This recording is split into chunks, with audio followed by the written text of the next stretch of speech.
Well, election season is on in the world's biggest election in India after the completion of phase 1 and 2. Voting for the third phase is ongoing across the country, and my colleague Haim gets you the latest. Thank you so much, Raisha. Of course, bringing you the latest from the Indian political landscape where phase 3 of polling is underway. Now, after completion of the first two phases of India's general elections, voting for the third phase has begun. The polling is taking place across 93 Lok Sabha constituencies covering 10 states and 1 union territory. Polling will also take place in Madhya Pradesh's Betul. The elections were supposed to take place during phase 2, but were postponed due to the death of a candidate from Mayawati's Bahujan Samaj Party. Jammu and Kashmir's Anantnag Rajouri Lok Sabha seats were also to vote today. However, due to various connectivity issues, polling has been postponed to 25th of May. The key faces for the third phase of the elections include Union Ministers Amit Shah contesting from Gujarat's Gandhinagar, Jyotiraditya Scindia from Guna, Madhya Pradesh, and some of the key opposition leaders are Congress's Adhir Ranjan Chaudhary from Behrampur, West Bengal, NCP Supriya Sule from Maharashtra's Baramati.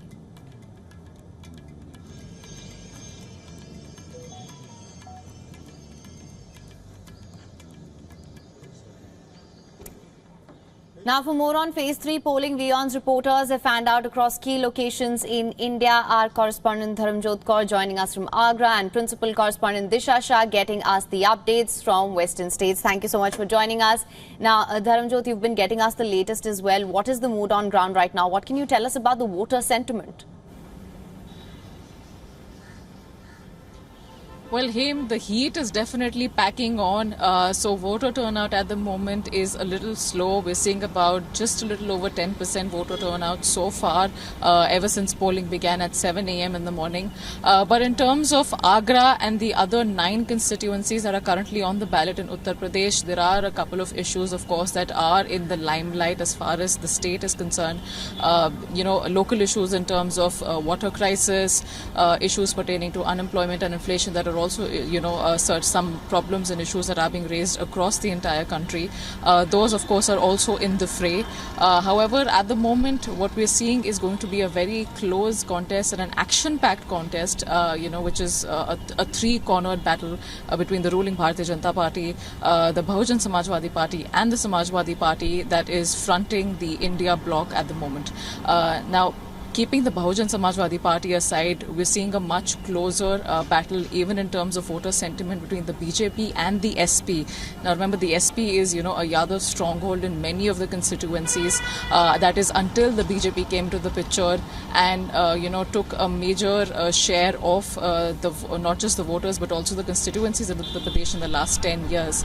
This is a battle versus who gets to keep their seats versus who gets to slowly inch and claw back towards power after staying out of any sort of authority position for the past 10 years.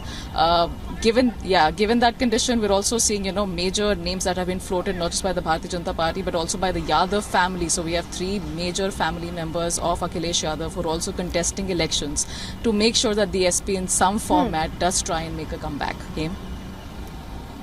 All right. Well, Disha, let's just go across to Disha now. Polling is underway, as I mentioned earlier. How is the race to power shaping up there? What are some of the key concerns as voters head to the polls? Well, definitely, there are about 48 seats that Maharashtra votes, and as far as today is concerned, 11 seats are going for voting. And one of the key constituency that is closely watched for is Baramati. And it is going to be the battle of Pawars. It is going to be a battle within the family here.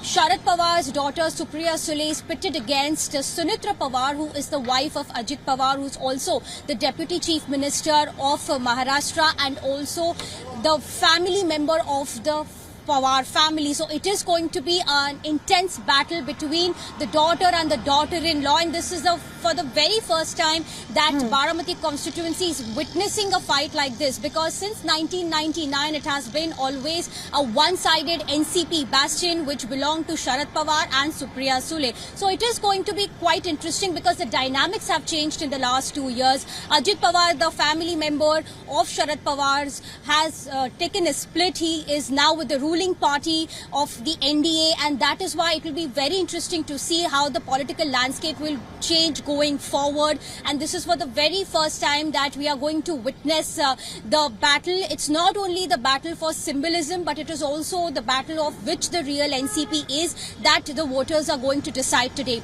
The second most important and the key constituency is the Ratnagiri and Sindhudurg constituency, which has been a Shiv Sena bastion for a very long time. But now the Union Minister Narayan Rane, who belonged to Shiv Sena before, has now joined the BJP. So for the very first time he is contesting on a BJP ticket and is pitted against the sitting MP Vinayak Raut from Shiv Sena. So this also is going to be very interesting because the BJP here is trying to woo the voters here.